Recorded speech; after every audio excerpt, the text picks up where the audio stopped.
السلام عليكم ورحمة الله وبركاته. سؤال هذا من أصحابته أنت جانا كحران أنت عصب ممكن كسر هذا مقالكن أنت حرام مقالك إنك كجاه الله حوالنا كيرادو programming وحرفة أدو مهمة حرنا أول شيء حرفها مهم كي يقف كأنه برتاعت هاي مقال حرام هروس ودوبي programming عمو حرق عن software development وإن محلا سمين كفتو software أما application qaban kara hawsha aad isleedahay qabo ama hawsha aad ku fikirtaba inaad qabato maantana maxaa la yiraahdaa wax walba oo telefoonka ku jira waa software qof kale ayaa soo qoray text editor inta qaata ayuu ku soo qoray marka waa xirfad aad u muhiim ah maanta wax walba aad isticmaasho waa maxaa la telefoon haddii noqoto haddii ay website noqoto haddii ay noqoto haddii la qorayo computer dhammaantood waa layers software isdul saaran iyadoo laga soo bilaabayo machine language-kii hal iyo zeroda ahayd ilaa lagu keenayo high level language-ka programmada hadda aad taqaano lagu sameeyo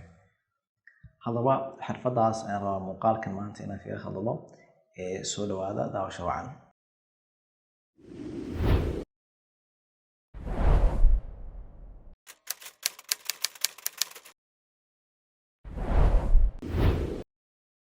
soo noqod wanaagsan waxa la maanta in aan kugu sharxo ama ku sheego sida ugu fudud programming kan xalalaada ku soo gali karto kuna baran karto luqadaha u muhiimsan inaad barato ay tahay ama maxallada haddii aad taqaano wax badan aad ku qaban karto iyo talooyin aan isleeyahay qofkan ku beginner yahay waa anfaci karaan haddii aan ku bilaabo qaybta koobaad oo ah maxaa la yiraahdaa sidee u bilowdaa maxaa la programming waxaa ku bilaabi kartaa inaad horta garanayso wax aad rabto inaad sameyso مثلا oo kale haddii aad rabto websiteska iyo dhinacyada inaad xooga saarto ama مثلا oo kale aad saarto telefoonada application telefoonkaaga oo kale inaad sameyso haddii aad rabto ama game inaad sameyso haddii aad rabto dhammaantood ay kala duwan yihiin mid walbana waxay kaa rabtaa inaad luqado gaara barato luqadahaasoo hadhow kuu fududeyn kara inaad maxaa la yiraahdaa barato ama aad sameyso applicationka aad isleedahay samee marka koowaad waxaan rabaa horta inaan kuu sheego in luqad kasto aad barato ha noqoto luqad game sameynteeda ama ha noqoto web development ama ha noqoto telephone dhammaantood waxa ay wadaagaan wax la yiraahdo fundamentals oo programming oo dhan ka midaysan yahay oo haddii aad مثلا oo kale hal luqad barato xooga na saarto waxaa hadhow kuu fududaanaysa inaad luqad kala barato waxaad si fudud ku baran kartaa luqad cusub haddii مثلا oo kale aad khabiir ku taho kale ama aad barato xooga markaaga hore saarto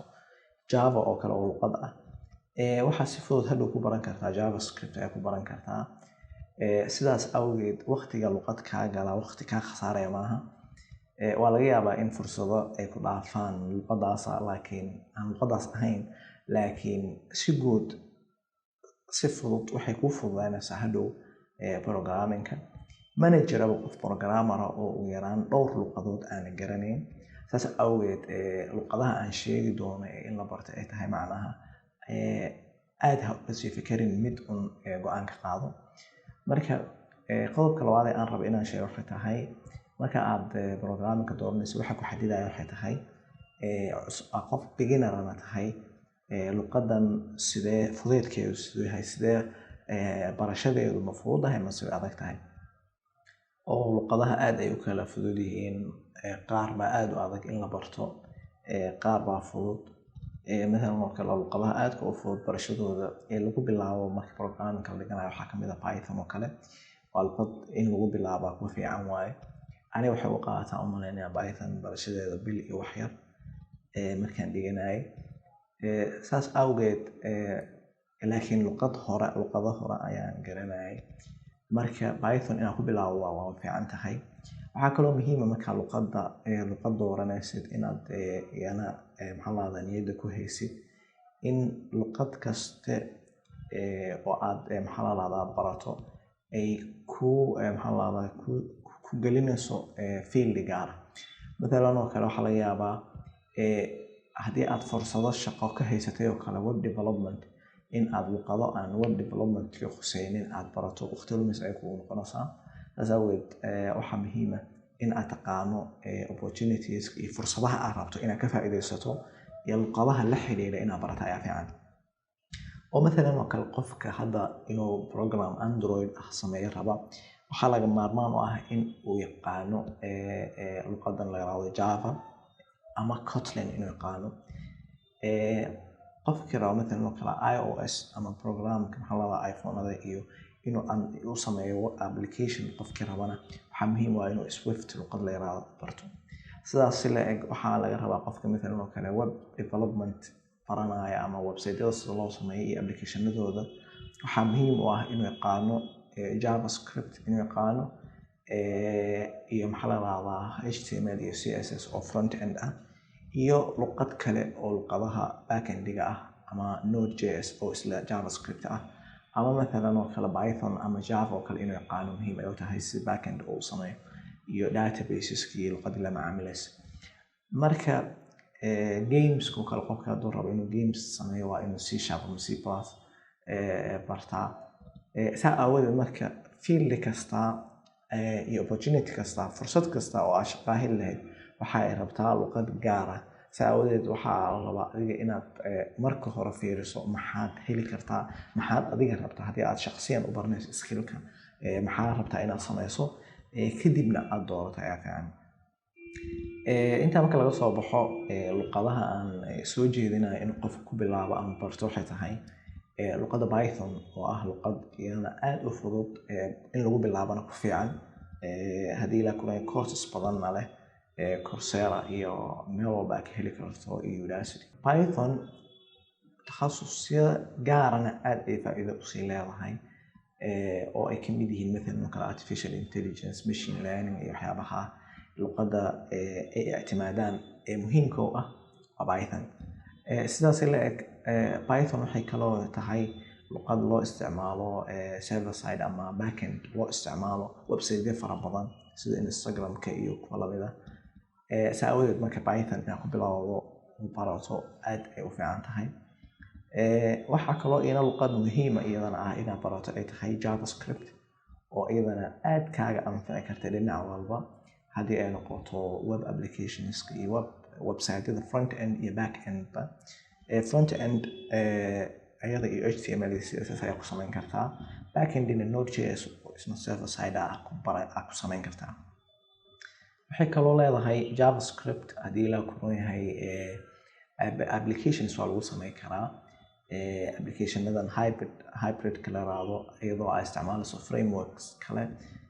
sida React iyo React Native iyo ayadoo isticmaalaya ku samayn kartaa. marka JavaScript waa luqad aad u ballaaran ilaa xadna ka fudud luqadahan kale aan sheegi doono. marka iyadana inaad barato waa wax aad u fiican. luqadda saddexaad ee isleeyahay muhiim way tahay waa Java oo ah luqad aad u weyn oo telefoonada application-nada website-yada backend ahaan loo isticmaalo. shirkadaha waaweyn iyo kambaniyada waaweyn dhan ay isticmaalaan. waa luqad in badan la soo jirtay, waxaan maleeyaa 96 meelahaas ayay soo baxday. marka waxaa helaysaa support aad fara badan ay helaysaa. waxaa kaloo iyana jirta oo luqad iyana muhiim ah isleeyahay C# inaad barato iyo C+ oo iyagana loo isticmaalo game development iyo waxyaabaha haddii aad danaynayso ku anfacaya. haddaba waxaan rabaa muuqaalka inaan kusoo gabagabeeyo si aad u barato programming-ka inay marka hore muhiim tahay in aad hal luqad doorato, focus ka saarto, iyo talabaad oo ah in aad si fiican u practice garayso oo aanad wax un akhrin ama daawanin aad practical badan samayso, projects badanna aad adiga samayso. taas waa aad ku baran karto haddii ilaaha ku roon yahay programming-ka. waqti badanna kaama qaadanayo maalinteedii hal saac siiso. waxaan isleeyahay muddo 2 bil gudahood inaad luqad meel ku saarta ay u badan tahay basics-ka aad kaga baxdo. waxaan rajeynayaa inaad muuqaal ka faa'iidaysateen. waxaan rabaa intaana ka bixin inaan idin sheego websites-ka ugu caansan.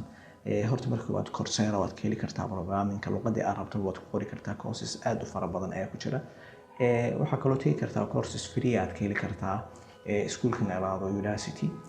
programming school of programming schoolka kamid ah Udacity ay kamid yahay. waxaad ka heli kartaa koorsooyin aad u fara badan oo programming ah. waxaa kaloo jira janaallo fara badan oo YouTube ah oo aad ka baran karto. waxaan ka xasuustaa free code camp oo kale. intaas aan kusoo gabagabaynaynaa muuqaalkan. waxaan idin leeyahay ka faa'iidaysi wacan. aad iyo aad u salaamantiin. Assalaamu calaykum waraxmatullaahi wabarakaatuh.